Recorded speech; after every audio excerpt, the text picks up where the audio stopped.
अरे यार, क्या हुआ? अरे मेरी गर्लफ्रेंड मुझे हमेशा इंग्लिश में मैसेज करती है और तुझे तो मालूम है मेरी इंग्लिश कितनी खराब है। अब मैं क्या करूं? यू डिक्शनरी ऐप डाउनलोड कर। यू डिक्शनरी ऐप ये कैसे हेल्प करेगा? अरे डिक्शनरी ऐप में एक बहुत ही अमेजिंग फीचर है, मैजिक ट्रांसलेटर, जो तुझे बस सेटिंग में जाकर इनेबल करना है और उसके बाद अपनी गर्लफ्रेंड के मैसेज में जाकर क्लिक कर, वो खुद उसे ट्रांसलेट कर देगा। ओह वाह, बट मेरा ग्रामर भी कच्चा है यार। अरे तो वही मैजिक फीचर में जाकर तुझे बस ग्रामर ऑप्शन को सिलेक्ट करना है और अपनी मैसेज में जाकर क्लिक करना है, वो ऑटोमेटिकली तेरा मैसेज का ग्रामर ठीक कर देगा और ये मैसेज तू भेज दे बिंदास। वाह, मैं अभी यू डिक्शनरी ऐप डाउनलोड करता हूँ। तो गाइस, जब तक मेरा फ्रेंड ये ऐप डाउनलोड कर रहा है, आप भी डाउनलोड कर लीजिए U dictionary app, link description में दी हुई है, और अपनी इंग्लिश इंप्रूव कीजिए। की लालची सास। राजगढ़ की गौरी अपने माता पिता की इकलौती संतान थी। गौरी के पिता मेहनतकश किसान थे। वो सारा दिन खेतों में काम करते। गौरी अपनी माँ का किचन में हाथ बटाती। वो जंगल से लकड़ियां बीनती और माँ के चूल्हे में मदद करती। एक दिन वो जंगल में लकड़ी बीनने गई थी कि तभी उसे रोने की आवाज आती है।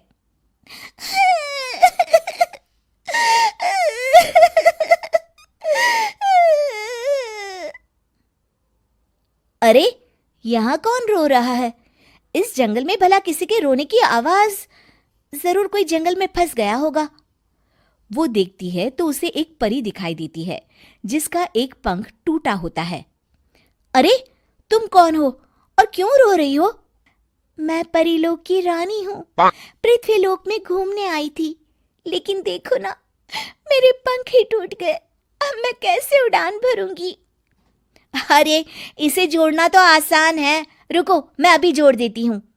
ये कहकर गौरी लकड़ी और रस्सी की सहायता से पंखों को जोड़ देती है।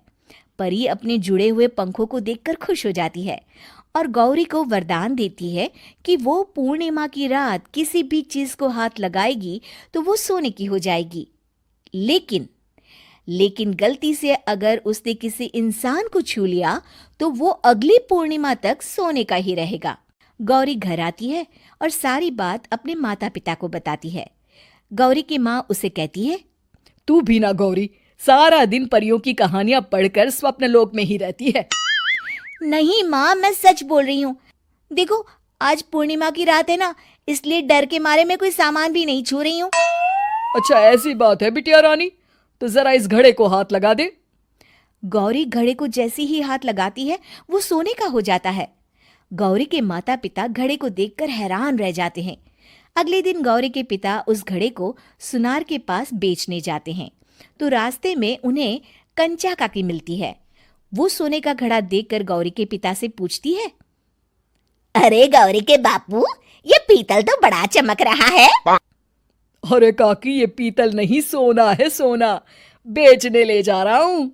अरे कहीं कोई लॉटरी लग गई है क्या? इतना सोना?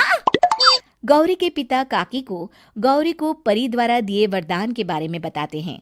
काकी गौरी के पिता की बात सुनकर सोच में पड़ जाती है और फिर अगले दिन काकी गौरी के घर आती हैं। गौरी के बापू, तुम्हारे लिए मैं खुशखबरी लाई हूँ। तभी गौरी की माँ पूछती है, क्या खुशखबरी है काकी? अरे तुम्हारी बेटी का रिश्ता मैं अपने बेटे से करना चाहती हूँ।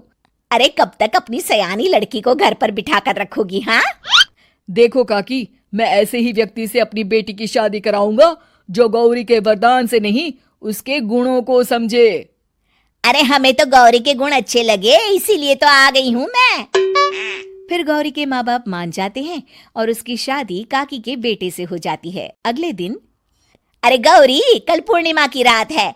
तुम्हारे पिताजी परी के वरदान के बारे में बता रहे थे, तो मैं ना कुछ चीजें रख दूंगी, जरा हाथ लगा देना।